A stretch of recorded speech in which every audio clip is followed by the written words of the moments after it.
So today I'll be talking about a problem in graph theory that came up in the 19th century.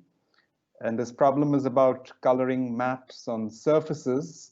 Here on the opening slides, I've taken a picture which we'll come to towards the end of the talk. It's some colored map on a torus. And we'll see that in the course of solving this problem, there was an idea from topology that came into it. Okay, so topology is the field of mathematics that deals with the study of shapes, and it has interesting connections not only to graph theory but to all kind of subfields of mathematics.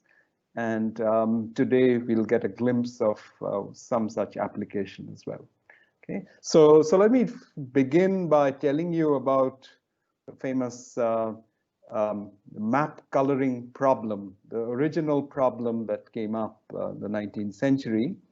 So the problem is fairly simple to state. So here's what it is. Suppose you are given some map on the sphere. I mean, it need not be our, the countries that we have on the globe, but it could be some imaginary, set of countries. It's a division of the sphere into regions, and so that each, region is connected. You don't have a country with two separate pieces far from each other. So that's a map. And you can be asked to color the regions so that two adjacent regions, things which share a boundary, countries which share a boundary, don't get the same color. Okay, so that's your task. Of course, if you have enough colors, then you'd be able to do that quite easily. But the problem was to find the minimum number of colors that you would need to color any map. Okay, no matter what division of the sphere into little pieces or countries or regions, you'd be able to color the map with this constraint using those number of colors. So that's the problem. What's the minimum number? Okay, and so let me just mention that sometimes this problem is stated for coloring regions or maps on the plane, not on a sphere, but that's the same problem because the sphere can be projected down to the plane. So this is something called the stereographic projection, and maybe you've already seen this. And the way it works is, if you place a source of light, as in this photograph, at the North Pole, then the light rays, you look at the shadow of the sphere on the plane that the sphere is sitting on, gives the projection. So if you have regions on the sphere, it will project down to regions on the plane. And so coloring regions on the plane with that constraint and finding the minimum number of colors is the same problem. It's an equivalent problem. Okay, so so this problem, as I said, it arose in the 19th century, and specifically around in 1852. There was this letter from De Morgan, whom you might have heard. This De Morgan has these, De Morgan's laws for intersections and unions of sets and so on. He wrote a letter to his friend, who was another mathematician called Hamilton. He says, "My dear Hamilton," in the beginning. So, "My dear Hamilton, a student of mine asked me blah, blah, blah." So this student of his had posed this question, this map coloring problem, and De Morgan didn't know the answer. Okay, so he started off this inquiry, which would then occupy more than 100 years, actually. So he kind of asked Hamilton. Hamilton also didn't know the answer, etc. Okay, and so that's what's happened. It's now. So the first thing that Hamilton observed is you need at least 4 colors. You can't do it with 3 colors all the time. So this is some, a configuration of countries that he came up with in his original letter. If I go back over here on the bottom right of that page, the first page of his letter, you have this countries A, B, C, D. And so this is something that he observed, because if you want to color these 4 countries, okay, so let's start with blue, this guy blue, then the next one cannot be blue because they share a boundary, right? So you want to color it some different color, let's say red. But now this country that touches both, that shares a boundary with both the blue country as well as the red country, must be some other colors. It must be green. And then there's another one country in the middle which shares a boundary with each of those 3 countries. And so that must again be a different color. So that's colored yellow. So here to color a configuration of countries, a map like this with 4 countries in it, you need 4 colors. You can't do it with 3. So this is sort of kind of a fairly simple observation. Let me also mention that so the way that graph theory and graphs come in is that this configuration of countries you can encode as a graph with vertices and edges. So this is called the dual graph to this map. And what you do is you have a vertex for every country, and then you have an edge between 2 vertices if those countries are adjacent, they share some boundary. Okay, so there's some piece of sort of some non-zero length, some kind of contiguous, some curve that is the boundary of both countries. So that's what means to be adjacent, right? So you have this dual graph that captures the configuration.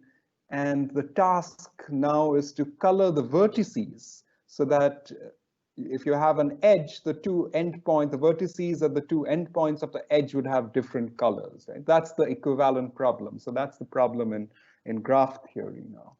So in this example, what happens is that you get a graph which is called a complete graph on 4 vertices. It's denoted K4. And so every vertex is connected with all other vertices. So there are 4 vertices and every vertex is connected with the other 3 vertices. Now, if that happens, then as we saw, if you want to color it with that constraint, then you need 4 colors. You can't, because once you color a vertex, all the vertices it's connected to must have a different color, otherwise you're violating that rule that you've set yourself, right? So if you have a K4, if a configuration of countries on the plane with the K4 as its dual graph, then you need 4 colors. And this happens, as I've seen, as told you in this example. So there is a planar map. There's a set of countries with the configuration K4.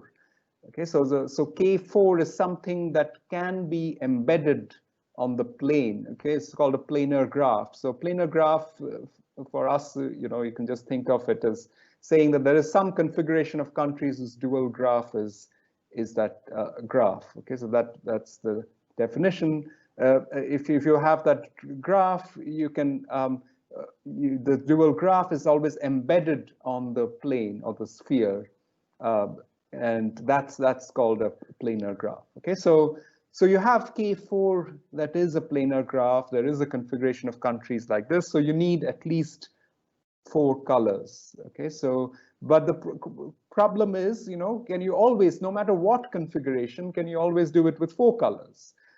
So if you could embed K5. So if there was some configuration of countries where the dual graph is K5, which is the complete graph on 5 vertices, every vertex connected with every other vertex, then you would have needed 5 colors, right? You can't do it with 4. But it turns out that K5 is not planar. It cannot be embedded on the plane or the sphere. And that was actually shown by Mobius in the 1840s. Okay, so a little bit earlier than 1850s. So so Mobius, this Mobius is the same who invented the Mobius strip, in fact, right? So that Mobius had shown that K5 you can't embed on the plane. Here I've tried to draw some K5 on the plane, and you see that there are two edges which cross itself. Okay, so so you can't have crossing edges in an embedded graph, and that's not allowed. If you have a configuration of countries and draw the dual graph, you will never get these crossing edges.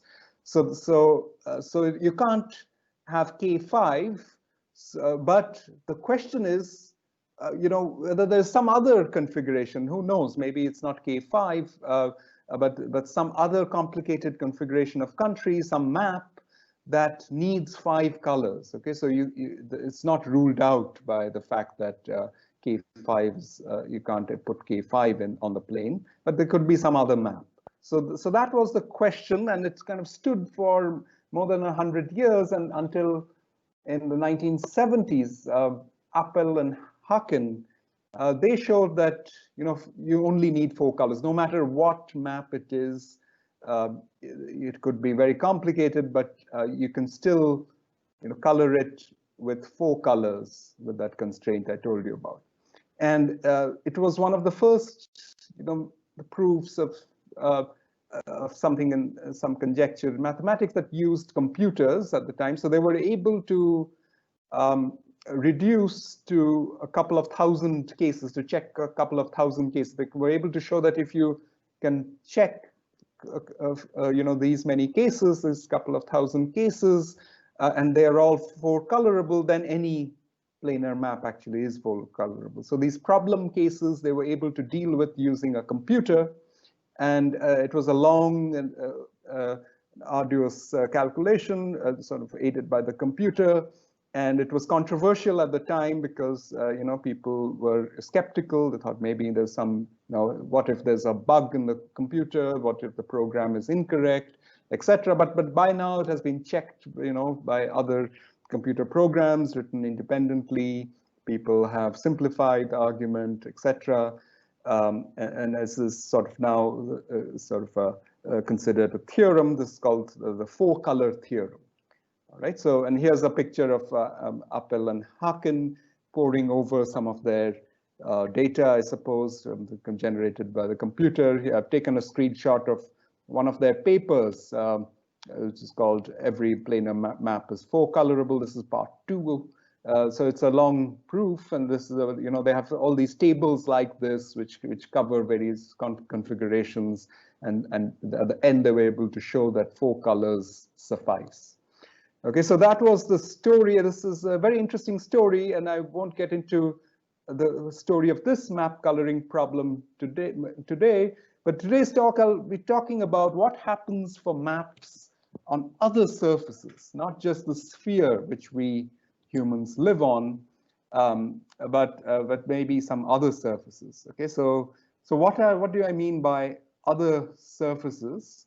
So here are some pictures of other surfaces. If you notice, the number of holes is increasing as you go to the right. So there is sort of infinitely many such surfaces. These are actually all closed and orientable surfaces. Okay. So now let me tell you a little bit of mathematically what these things mean. So surface is something that locally looks like the plane. So in other words, so just like the sphere, right? So the sphere is a surface.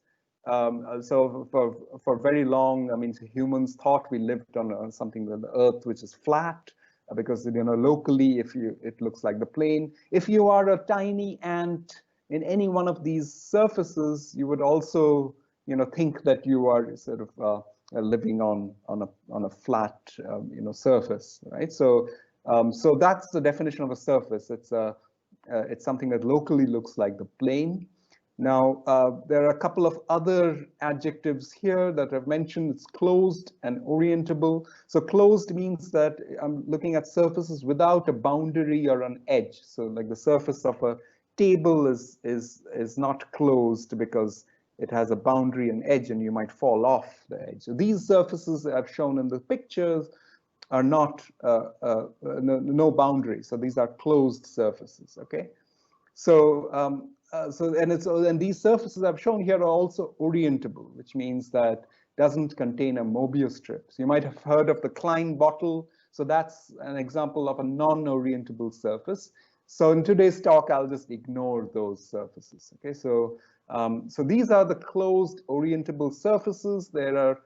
There's one for every your hole, and these are actually so for a topologist, these are all the closed orientable surfaces. So what do I mean by that? So surfaces, we say that two surfaces are the same topologically if they can be continuously deformed to each other. Okay, so for example, you might have heard the joke that, you know, to a topologist, a coffee cup is the same as a donut, and that's because they can be continuously deformed to each other. So the surface of this coffee cup and the surface of the donut are topologically the same surface, and this animation shows you how you can deform a coffee cup to a donut. Okay, so it turns out that if you consider surfaces under this equivalence relation, right? So things which are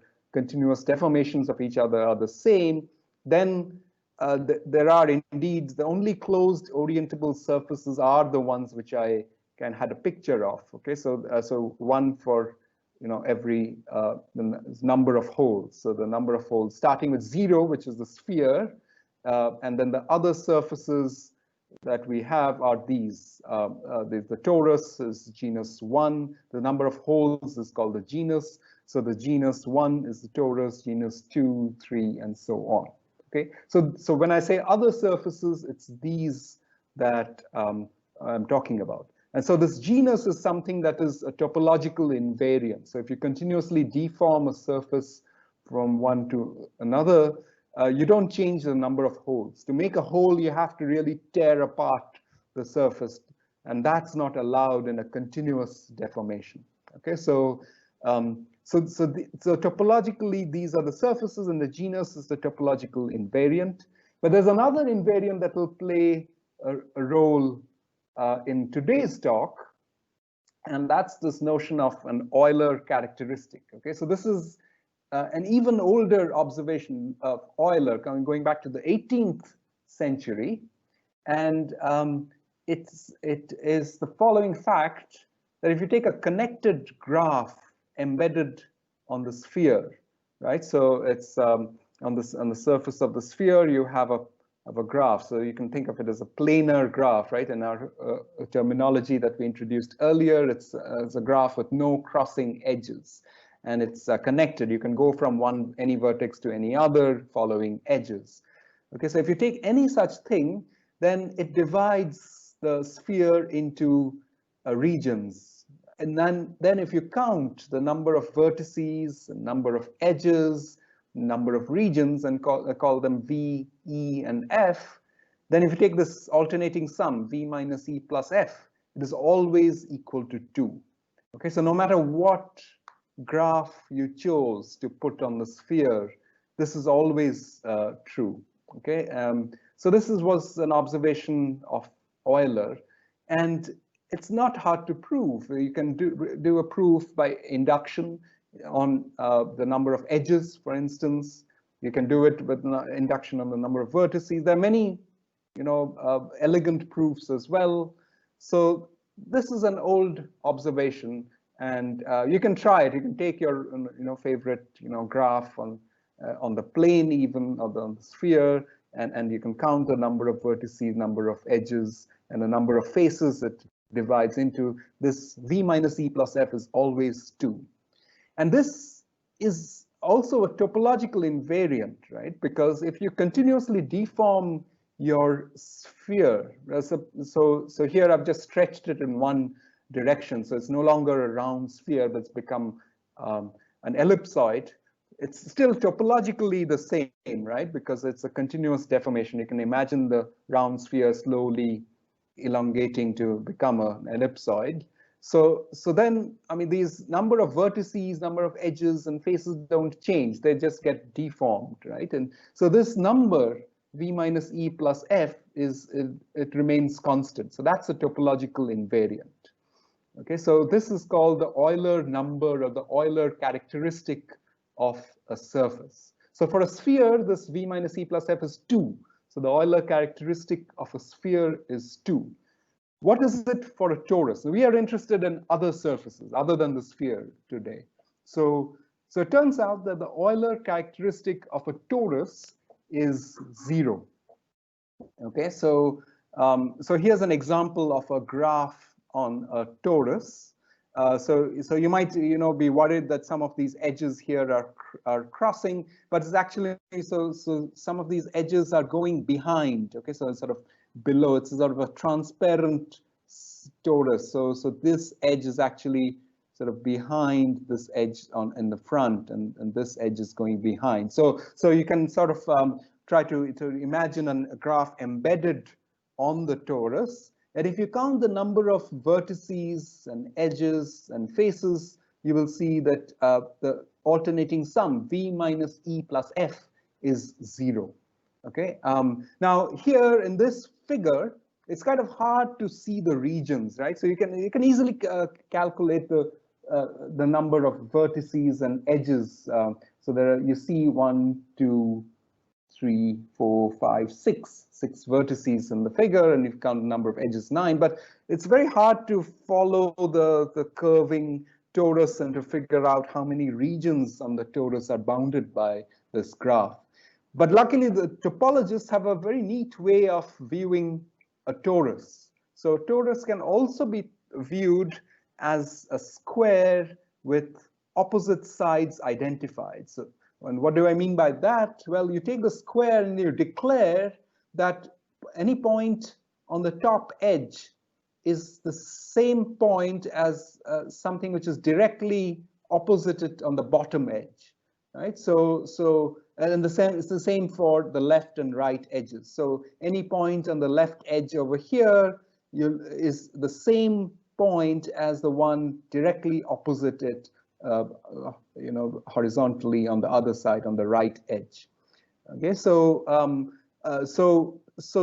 this is a torus, and it might not be immediately obvious why it's a torus, but here's an animation to help with that. So here I'm identifying the bottom and the top edges, and then the left and right edges, and lo and behold, you get a torus. Okay, so let's see that once again. So if you want to do this identifications in real life, this is one gluing, and there's that other gluing, and you get a torus as you wanted. Okay, so this is for a topologist, this is a torus, and since you're identifying the top and bottom sides, if you're an ant and you kind of wander towards the top edge and you hit the top edge, well, that top edge is actually identified with the bottom edge. So you'll find the ant coming out from the bottom and going into the torus. So this is something this is a closed surface, right? So, and this is a torus, which is also denoted by T2. Okay, so if you view the torus this way, then this graph that we had a picture of before is actually this graph on the right. Okay, so here it's this topologist's view of a torus where the top edge and the bottom edges are identified and the left and right edges identified. So if you look at this edge coming out from the green vertex towards the top, so the top edge, then it actually continues to the blue vertex here, because this point where that edge hits the top edge, that point is the same as that point in the bottom, right? So this is one edge, and so on. Okay, so there's this edge from going out from the yellow vertex actually goes on to hit the pink vertex here. So this is a view of the same graph that we had the picture of on the left. And in the picture on the right now, it's easier to count the number of faces bounded by this graph, because so what happens is that, so suppose you look at this portion, this region on in the picture here. So this region actually continues. So this bottom edge over here is identified with this guy. So it continues, and so this region is part of the same region as here. Okay, so this is like a hexagon.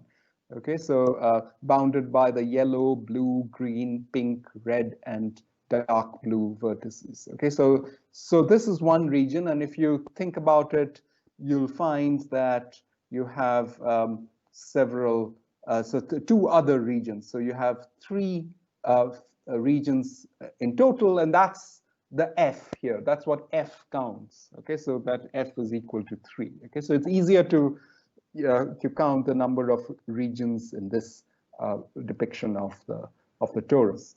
And it turns out that no matter what graph you draw on the torus that divides the torus up into regions, you will always get the Euler characteristic would always be 0. So V minus E plus F would always equal 0. Okay, so that's for the torus, and we'll be using this in this map coloring problem very soon. But let me also mention that if you look at a genus G surface, okay, so with G number of holes, then the Euler characteristic is actually 2 minus 2G, it turns out. So here, for example, a genus 2 surface, you can get a genus 2 surface by taking an octagon and identifying opposite sides like this. Okay, so this is another way of getting a genus 2 surface. And if you count the number of vertices, number of edges, and number of faces, you'll get minus, and take an alternating sum, you'll get minus 2. That's the Euler characteristic of a genus 2 surface. Okay, so here it turns out if you identify opposite edges, so all the vertices get identified to one point, one vertex. So actually the number of vertices here is 1. Okay, and so the number of faces here is also 1, because there's only the inside of this octagon, which is a region bounded by this graph. And if you count the number of edges, you'll find that the Euler characteristic is exactly minus 2. So what happens is in this this picture I had before, these various surfaces. So the torus would have Euler number or Euler characteristic 0. So the Euler number is often denoted as chi, the Greek letter chi. So the torus has chi equal to 0. The genus 2 surface is chi equals minus 2. It decreases by 2 each time you add a hole. Okay, so the sphere is not in the picture because we are not interested in that right now. So that has Euler number 2, right? So that was the original observation of Euler. Okay, so here are the other surfaces, and now let's deal with them one by one. Let's deal with the simplest other surface other than the sphere, which is the torus. Okay, and you want to find out what's the minimum number of colors you need to color any map on a torus. Okay, so the first thing that you observe is that you need more than 4 colors this time. You need at least 5 colors. And why is that? Well, this time it turns out that you can embed K5, the complete graph on 5 vertices on a torus. So, and here's a picture. So again, here it's the topologist's view of a torus, where the top and bottom sides are identified and the left and right sides are identified. So this edge that we have on the top going out from this vertex is actually sort of is continuing, right? Because this top point is identified with the bottom point. So it continues and goes to this vertex over here. So you can connect every vertex. Here you have 5 vertices. You can connect every vertex to every other vertex with an edge, and do that in a way so that edges don't cross. Okay, so that's something that you can't do on the plane or on the sphere, as Mobius had, sort of told us, but you can do it as on the torus. So here's the picture in front of you. So somehow the fact that you had this sort of a way to go around helps us to avoid, for these edges to avoid crossing. Okay, so you can do that. So this tells you, as we have seen earlier, that this is the dual graph of some configuration of countries. So some map, some configurations of regions that will need 5 colors. Okay, so you can't do it with 4 colors. So here, let me just mention one more piece of terminology that we would need in what follows is the notion of a degree. So in a graph, the degree of a vertex is the number of edges coming out of that vertex. Okay, so for a complete graph on 5 vertices, you know that every vertex is connected with all the other 4 vertices. So the degree of each vertex is 4. Okay, so if your degree is of a vertex is 4, then so to color the thing you need at least 5 colors, right? Well, if the degree of every vertex is 4, you need at least 5 colors, as I mentioned. All right, so this is something that was observed, but then the question is, okay, so can you always do it with 5 colors, right? So can you color any map on the torus with 5 colors? And it turns out no, so the answer is 7. Okay, so this is where this guy, Percy Heawood, comes in. So he's going to be the hero of today's talk, the hero of the story. So in 1890, so the Percy Heawood showed that if you want to color maps on a torus, you need at most 7 colors. Right, so remember that sort of getting a lower bound is somehow easier, right? You just need one example. You cook up some complicated configuration of countries, and you show that you can't do that configuration. That map needs at least 5 colors, so that will give you a lower bound. But to show that you need at most 7 colors, which means that any map, no matter how complicated it is on a torus, you can do it with 7, right? So that's what Heawood showed. So let's look at the proof of this, and this is where this Euler characteristic of a torus would come in. So how does the proof go? So why can you color any map on a torus with 7 colors? So so it turns out that so the proof goes something like this. So suppose you have a map on the torus, so you can look at its dual graph. As I said, so this map coloring problem becomes equivalent to this coloring problem of a graph embedded on the surface with, you have to color the vertices with the constraint that any edge or the endpoints have different colors. So he was looking at this dual graph, and the first thing that he sort of claimed is that there is a vertex of that dual graph with degree less than 7. Okay, so so this is going to be the most important claim in the proof. This is the most important step in the proof. So why is this? Let me sort of skip this proof for now and describe why this is enough. So if you can find a vertex, always find a vertex of degree less than 7. Remember, the degree is the number of edges, sort of coming out of that vertex. So if you always have that, why is this enough to prove the theorem? The theorem says you need at most 7 colors to color the map, the corresponding map, right? So this is just a dual graph. So why is this enough? So let me just say that. So let's assume the claim is true. Now, what happens is one can see, and he described this, that you can collapse if you have a region. So now let's look at the corresponding map, right? So if you have a degree less than 7, it means that there's a country with less than 7 regions adjacent to it. Okay, so what you can do is you can collapse that region. You can just, so here we have a region with 5 adjacent countries. You can just collapse it to a point. Okay, so you can just, you get a new map then with 1 region less. And it turns out that, you can, if you can always find, such a vertex with less than 7 regions adjacent to it and keep reducing regions, you can then you can be completing the proof using induction, because once you get less than or equal to 7 regions, then you're okay, right? So if you have 7 regions, you can just color them with 7 different colors and you're done.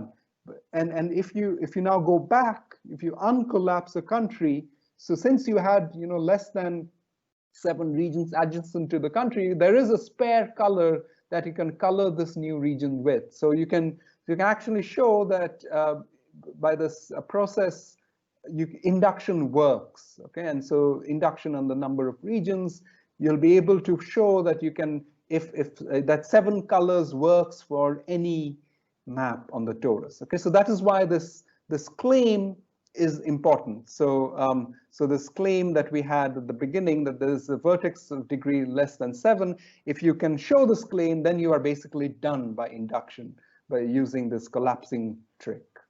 Okay, so the task is now to show the claim. Okay, so once you have a map on a torus or a graph embedded on a torus, why must there be always some vertex of degree less than 7? Okay, so this is what we'll now show. So here, so this is, you want to show that this D, the least degree of any vertex, is less than equal to 6. That's the same thing. So what you do is you make a couple of observations. So one is that this number of edges you can count by taking each face and looking at the number of edges on the boundary of each face, right? So each face means each region here. Okay, so you take each region and this is bounded by some number of sides, right? So that you can imagine these countries are sort of, you can think of them as topologically, they're the same as polygons, right? So you can talk of sides of each face. So if there are, if you count the number of edges around, so for each region and add them up, then you get twice the number of edges. And why twice? Well, because each edge is the boundary of 2 countries, right? There are 2 countries adjacent to edge. So when you do this adding up for each region, you're counting that edge twice, right? So you get that since each face has at least 3 edges, you can you can have a triangle, you can have a square, and so on. These are the the countries that are there. So then you would have 2e is greater than or equal to 3f. Okay, so this is one inequality that you have. You can also count the number of edges by looking at every vertex and then sort of then adding up the number of edges coming out of it, which is the degree, right? You take a sum of the degrees, then you again get 2 times e, because if you add up the degrees like this, and each edge again will be counted twice because there are 2 endpoints, there are 2 vertices at either side of that edge.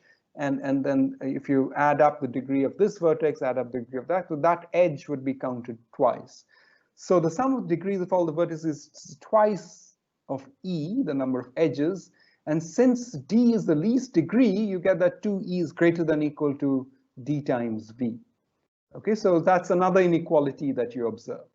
And you also have this fact from topology, the fact that v minus e plus f is always equal to 0. The Euler characteristic of a torus is 0. Okay, so now we'll use these inequalities and this final equality that we have here to get to d is less than or equal to 6. How do we do that? Well, you multiply v minus e plus f equal to 0 by 6. You get this equation.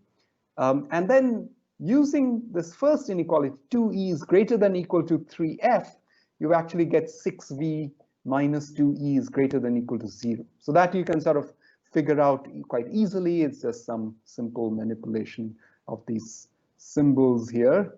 And then using the second inequality, this implies that 6v minus d times v is greater than or equal to 0. Okay, this is also quite easy to see. And so now if you rearrange, what you get 6 minus d times v is positive or non-negative, greater than or equal to 0. Now V is positive, right? V is number of vertices. You're counting something, so it's like 1, 2, 3, etc. So if you multiply it with 6 minus D, and you get something positive or non-negative, it must be that D is less than or equal to 6. Okay, so that's the proof of the claim. Okay, this is how the Euler characteristic comes into the proof, and you could show that. So he could show that you need at most 7 colors. This key claim uses a little bit of topology.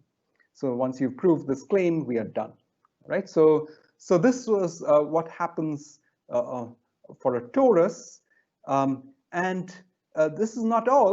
The same argument actually works for any surface other than a sphere. Okay, and this was what Heawood showed on a surface of genus bigger than 0. So it's not the sphere. Okay, so somehow, so the original problem of coloring maps on a sphere remained quite hard, but on a sphere, on surfaces other than a sphere, so genus bigger than 0, he was able to show you need at most these many colors. Okay, so this is sort of these funny brackets here is the floor function, right? So if this might be a non-integer, but then you look at the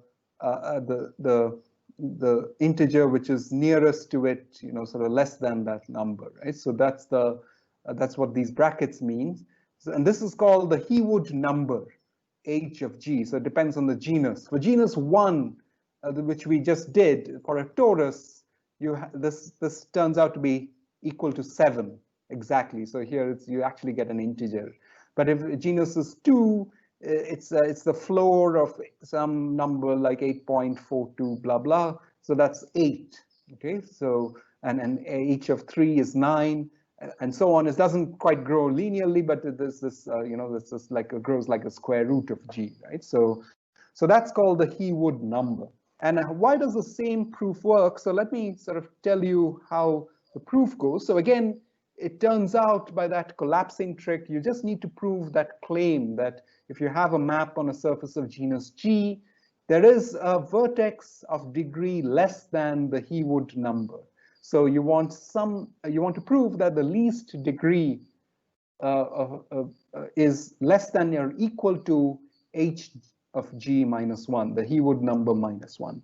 So once again, so you have these observations. So the first 2 are exactly the same as before. 2e is greater than or equal to 3 times f, and twice of e is greater than or equal to d times v. There's a third one I've added here, which is also quite easy. It just says that these degrees less than or equal to the total number of vertices minus 1.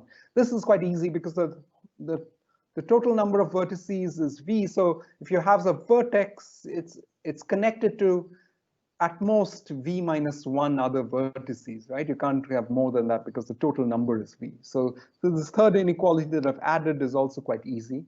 And now we have that the Euler characteristic v minus e plus f is equal to 2 minus 2g. So that's the Euler characteristic of a genus G surface. Okay, so now for the torus, this was 0, but now since we are dealing with any genus bigger than 0, you have this 2 minus 2g here. That's your chi.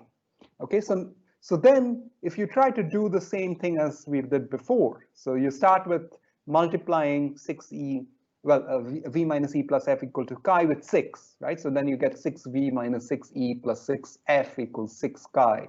You use the two inequalities and you end up here. So 6 minus d times v is greater than or equal to 6 times chi.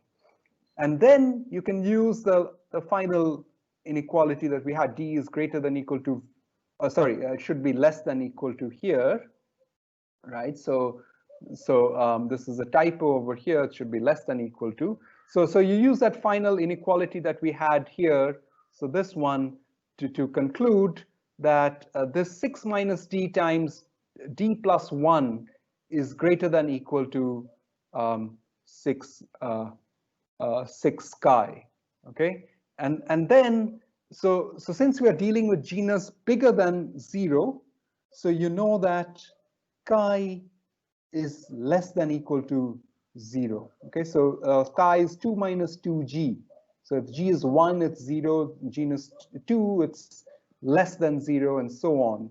And so if you now think about when this term here, d square minus 5d minus 6, is less than equal to some positive number, you can figure out by the quadratic formula that d is less than equal to this guy. And that's exactly hg minus 1. If you go back to what hg was with that funny, 7 plus some square roots, you subtract 1, you get exactly this term here that comes from the usual quadratic formula for roots of a quadratic equation. So using that, you can sort of deduce from this inequality here that d must be at most h of g minus 1. Okay, so and that's the proof of the claim.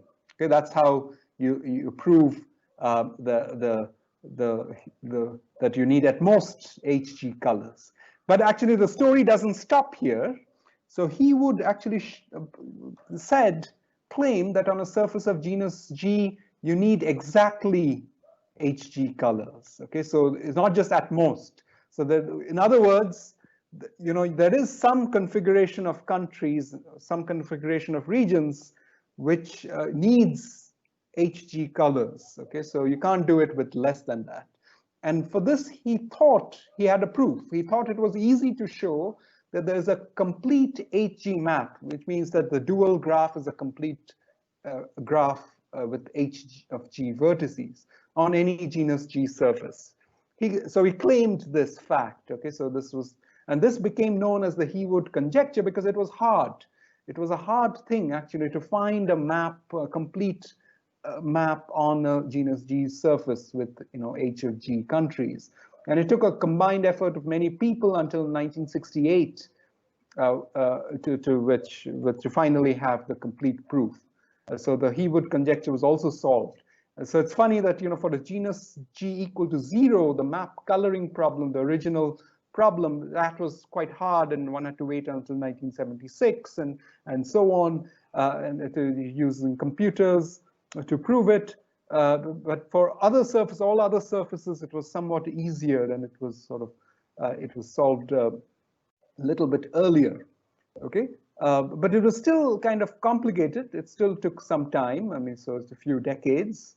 And let me tell you what happens for a torus. On a torus, Heawood was able to show a complete, 7 graphs. So seven countries, each adjacent to each other. These are called 7-color maps. And one way to get this is you start with the hexagonal lattice on the plane. So this hexagonal tiling, which is distorted a little bit. Okay, so somehow you kind of compressed and stretched in one direction. So the thing about an hexagonal tiling is that each hexagon, each region is adjacent to 6 other regions, right? You want some such thing on a torus. You want something on a torus where each country is adjacent to there are 7 countries, and so each country is adjacent to all the other 6. Okay, so the way you get the 7-color map is you start off with the styling, and then if you concentrate on this central square here, remember the topologist's way of viewing a torus, the top and bottom edges are identified, the left and right edges are identified. So this actually gives you some map on a torus. Okay, and this has the property that each region, each country is adjacent to all the other 6 countries. Okay, so there are 7 countries if you think about it. So if you look here, there's 7 colors. So you would need 7. This is an example. The dual graph would be a complete graph on 7 vertices. Okay, sitting on the torus. Okay, so and the way you get back this tiling is if you think about this square, this topologist's view of a torus. If you put mirrors on the 4 sides, then you would get this picture of this tiling here. But coming back to this is something which is a 7-color map. So this is what Heawood also knew. So this particular thing, this particular map, there are various ways of having 7-color maps. There's one particular one which was found by Ungar and Leach around the same time in the 1950s, and this is what I've taken from their papers, some drawings. So again, these are, so the topologist view of a torus, you can view it as a rectangle also, a rectangle with opposite sides identified, and these are the graphs with the 7 countries, and you need 7 colors to color this, okay, because each country would be adjacent to others in a way that you would actually need exactly 7 colors. And this was also made into an actual physical model by Professor Norton Starr, and I've kind of taken this these pictures that appeared at the title page from his website. So you can actually make a torus, which, you know, there are 2 views of this. So this is the top view and the bottom view, and you will see that these countries need to be colored.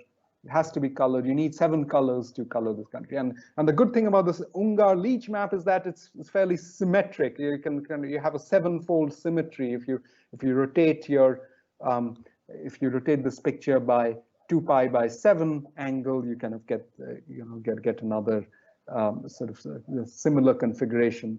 Of course, the colors rotate, but we get a similar configuration of countries. Okay, so for a torus, that was the picture. But then, if you try to do it on a genus 2 surface, it turns out to be hard. Okay, so find a complete 8 map. So Heawood said that you need at most 8 colors. So there is a configuration of countries. There is a map on a genus 2 surface which needs exactly 8, but to find such a thing is actually hard. I can sort of encourage you to try it, and you can find an answer in this article, which is a very nice article which I recommend. It's called The Other Map Coloring Problem. There is a picture of a map on a genus 2 surface that needs 8 colors. Its dual graph is a complete 8 graph. I mean, it's a complete graph on 8 vertices. Okay, but in general, the conjecture, I mean, this Heawood conjecture was hard, and to find complete maps on higher genus surfaces was actually very tricky, and it took until 1968 to actually solve it. Okay, so let me just conclude this story with saying what is all this good for. Okay, so I was talking about all these coloring maps and using colors and graph theory, etc. But what really is it all relevant for? So there are let me mention 3 reasons. So the first thing is that we talked about this notion of Euler characteristic, V minus E plus F is this is something that observation that goes back to Euler.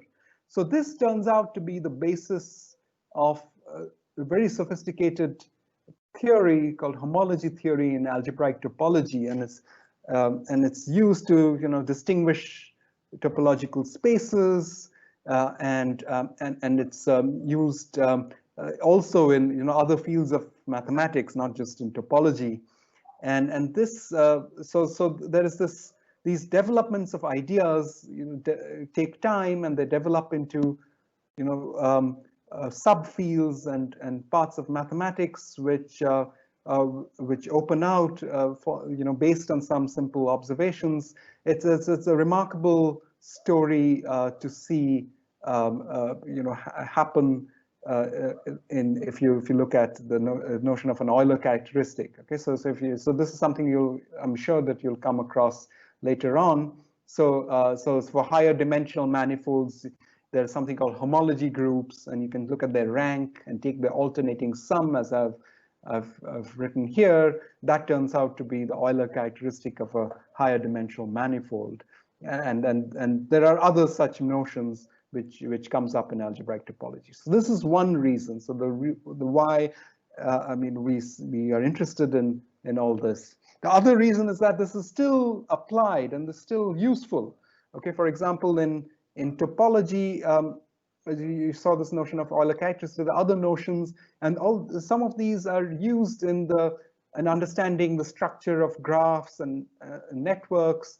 And so in graph theory, it's still used today, and it's getting even more and more sort of needed, because you see networks coming up all the time. You have these social networks, let's say, sort of something like Facebook, where somebody is connected with many others, and you want to understand the structure of these graphs and how they're connected, etc. And so topology is used in that study as well. Okay, so this is something that's also another reason why all these things are useful. And finally, which is also quite important, the story of the map coloring problem, where you had so some question that was asked by a student, and somebody didn't know the answer to it, and they wrote a letter to somebody else, and so on. Is sort of this question remained, and various people came up with ideas, and sometimes there were wrong ideas. For example, Heawood thought that he knew that you could put a complete graph on any higher genus surface, complete graph with h of g vertices, which was wrong, and so on. So you come up with wrong proofs and use ideas that connect different fields, from the ideas from topology, perhaps. There were some ideas from other fields as well, and you do it over a long period of time, and that's what research is all about. Okay, so very often in mathematics, what we do are precisely all these things.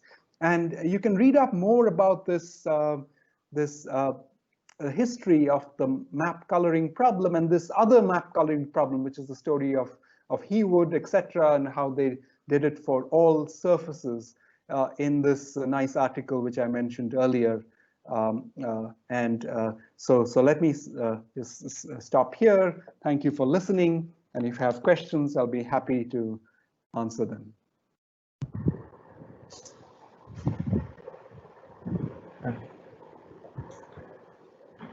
Thank you, sir. That was a truly colorful talk. We have a lot of questions for you. First of them being, on slide number 21, how do you define a hole?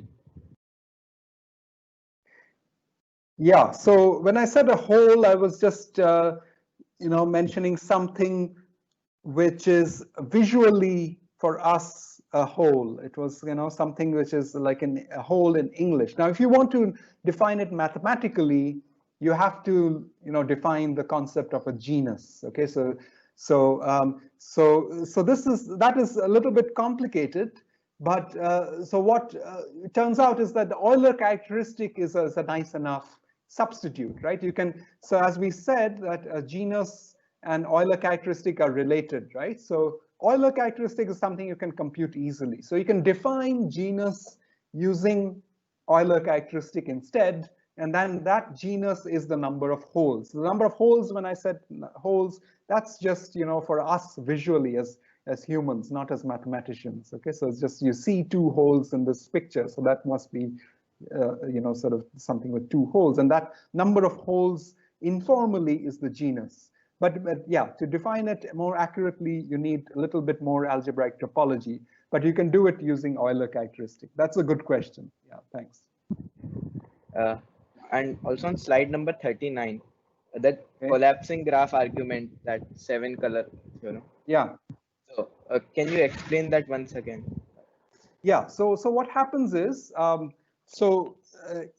so suppose you start collapsing, right? So you find, so from the claim, you know that there is a vertex with, or there is a region with less than 7 regions adjacent to it. So you collapse it. And then again, you apply the claim because you have another graph, right? The dual graph on the torus. So you apply the claim, find another region with less than 7 regions adjacent to it, collapse it. Now, when you are less than 7 regions or less than or equal to 7 regions in total right? So each time the number of regions lessens. If you're less than or equal to 7 in total, then of course you know that you can color it with 7 colors. You just put one, a different color in each region. So that is the sort of the base step of the induction. Now, if you want to go, sort of back, so you have to uncollapse, right? So now you go to the previous step. So you uncollapse. you introduce here in this arrow here, you go backwards, right? You in this vertex, it opens out to this country that you had collapsed. Now that country, so I claim that this new map can also be colored with 7 colors. And why is that? Well, because this country has less than 7 regions adjacent to it. So if you look at the regions adjacent to it, you will have some color to spare. You don't want to use any of these colors, but you have some color to spare, and then you can put that color in. So each time you uncollapse, you again can color the thing with less than or equal to 7 colors. Okay, so finally, when you do this uncollapse, you come back to that original map, and so that original map you can color with at most 7 colors, and that is how you're done. Okay, so I hope this was something that you now understand better. So one more doubt by this viewer: why is Heawood's proof not applicable for sphere? That's a very good question. Yes. So what happens is, so if you look at the proof that we did, so you have, so I use the fact that chi is less than equal to 0. Okay, so for this final bit to work out. Okay, so you can you can think about what happens if you say chi is equal to 2, which is for a sphere. You know that the Euler number is 2. So that then it's positive, and you don't quite have the same calculation. You get something which is not not the 4-color theorem, but I mean you get some bound, I suppose. But this is where we are using the fact that chi is less than equal to 0. It's not a sphere. So it doesn't quite work for a sphere. Otherwise, you could have, he would have proved the 4-color theorem. So if you notice here, if you put G equal to 0 in the formula, you do get 4. So that's sort of like a coincidence, actually. So the same formula actually also works for a sphere, but the proof doesn't quite work because at some point we are using that chi is less than equal to 0. Okay, so yeah, that's a good question. That was an observation by one of our attendees. He was asking the same thing, that when we put G is equal to 0, so why does HG gives 4? Yeah, that's right. Yeah, that's that's funny. A coincidence. So, yeah, it's sort of, he didn't have a proof of G equal to 0. I mean, he was trying, I mean, all his life. So as I mentioned, is 1861 to 1955. He was trying to prove the 4-color theorem, on a sphere, and he was only able to kind of do it on a torus, and then there was this Heawood conjecture, and so he had an idea of what it could be for higher genus, but he wasn't able to prove the original map coloring. Yeah. So the next question is, for a sphere, is there a maximum limit of colors possible? So for countries on a map, I think that we can have infinite number of colors, as countries can be drawn without restrictions, as it's analogous to a planar surface. Sorry, I couldn't follow the question. I think he's asking that, is there a maximum limit to the colors possible on a map? So he conjectures that it's infinite. So I'll read that yeah, again. if you have a map, you can always use many colors, right? But the problem was, what's the minimum number of colors you need, right? So and the answer was, as Appel and Hacken proved, the 4-color theorem, that you need at most 4 colors. Okay, so to color any map, no matter what it is. Of course, if you have other colors available, you can use them to to color it. But if the problem was to find the minimum that you need, and the minimum is 4. Yeah. So one of the questions by Gurkirat Singh: do we find instances or applications of such theorems in nature or physics, or is such color-related topology only helpful in study of networks? That's a very good question. Well, it's used, these concepts in graph theory, etc. They're used in many fields, and not just in networks or so things like that. Because even in biology, you might be interested in, for example, I mean, there's this protein folding problem, how proteins sit and sort of fold up, and these can be represented as graphs. It's a simplification, of course, but these can often be represented as graphs, and sometimes insights from graph theory and maybe topology applied to graph theory can help in the study of such things. So it's fairly broadly applicable, and even in physics, you can talk of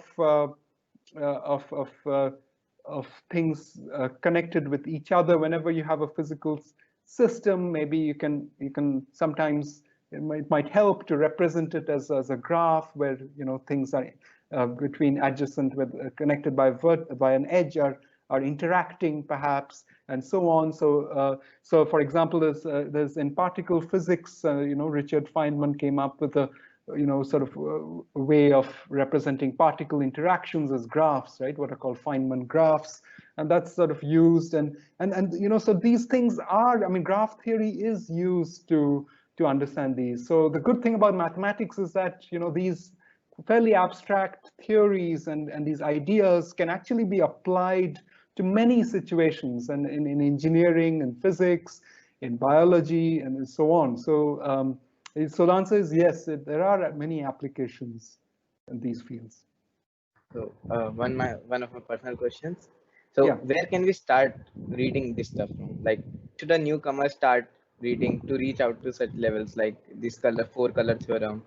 What is a good point to start from? Yeah, I would suggest one starts with this article, for instance, because this talks about how Heawood conjecture was ultimately solved in 1968.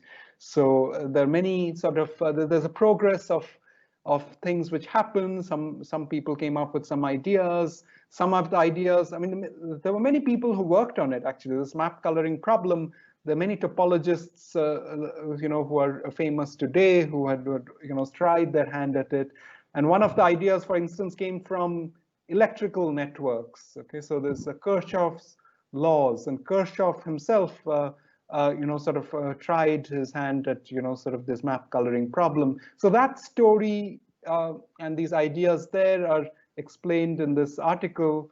And, you want us to start with such articles, and then nowadays, of course, we have the internet, so you can kind of search for others, and sort of there are books on the subject. So one of the people who solved Heawood's conjecture, I think it's Ringels. I think he has a book on this whole problem. So this is one thing, one place where you can find more, and of course you can learn topology. So that's a broader field, and I'm sure that so that's something that if you are doing your undergraduate mathematics, you'll be doing a course in topology. But even otherwise, you can take up that course, and that has many of these ideas like the Euler characteristic. What is a genus, as somebody asked, etc. So these are things that you learn in topology.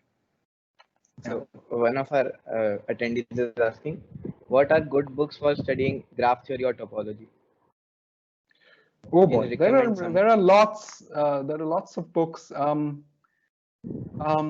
Yeah, I don't sort of know one particular book which is especially good. There are things. This has been a field that has been around for a long time. So there are some older books as well. There's something called Graphs on Surfaces or something like that. And so this would be a good book.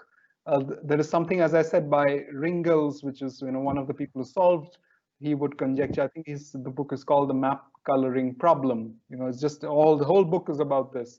So all these ideas have this interaction with graph theory and mathematics and topology. And so you can just go to the library and sort of look for some book which has both of these goods. So it's an old topic by now. So there are plenty of people who have written books, and and I think you'll find some book to your liking. So sometimes books is a matter of taste, so that you like the way that the pictures are drawn, or you like the way that things are written. So it's, you can try and have a look at various books and pick one. Yeah. So Gurkit is asking, is the 7-color coloring of a torus unique up to a certain permutation of colors? Yeah, that's right. Yeah, so I mean, this, of course, you can permute the colors if you want, right? So yeah, so I mean, I guess, so these, I mean, these numbers are arbitrary, right? So you can have, you could have called some region 1, another 5, and so on. I mean, you can just permute the labeling. Is that the question? I think so. That's the question. Yes. So yeah, So, yeah. So wait, you're he right. added always unique. Is the 7-color coloring of a torus always unique up to a certain permutation? That's the question. Yeah, so I mean, so of course, up to a permutation, because here you're using all the 7 colors, right? So there are 7 regions, and you have to use all 7 colors. So each region will get a different color, and so all the colorings that are possible are just a permutation of the regions. You're right. Yeah. So it's unique in that sense. Yeah. Right. But there are other 7-color maps. So I mean, maybe it's yeah. So yeah, I guess, I mean, in this case, it's always is dual to this complete graph. So yeah, so if it's a complete graph like this, all colorings are just permutations of each other. Yeah, right. So I think with this we'll end up the Q&A session.